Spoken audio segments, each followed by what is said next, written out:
During the 15th and 16th century here in Italy, of course, the Renaissance was underway and they were bringing back Roman art and stuff like that. But I think that town planning is something that people often ignore.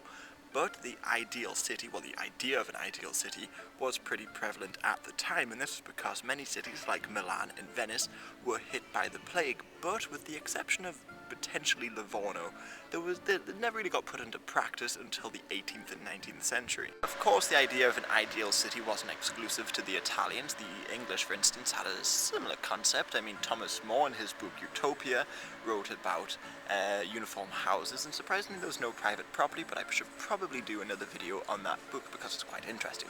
Anyway, there was an Italian artist named Fra Carnevale who painted a painting of an ideal city, and of course all the houses were again uniformed, and they also had wide open spaces, a far cry from many Italian cities at the time. Another artist named Pietro Avellino went one further and developed a whole city named Sforzinda.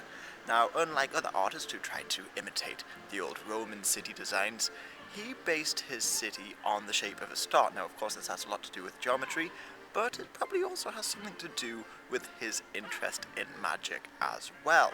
And in his city he made room for palaces and temples and academies, and also, interestingly, brothels, but of course this city was never built. Now, Avellino had a lot of canals planned in his city, and canals were very important to artists designing an ideal city. For instance, Da Vinci had a lot of canals in his vision of a new Milan after it was hit by the plague.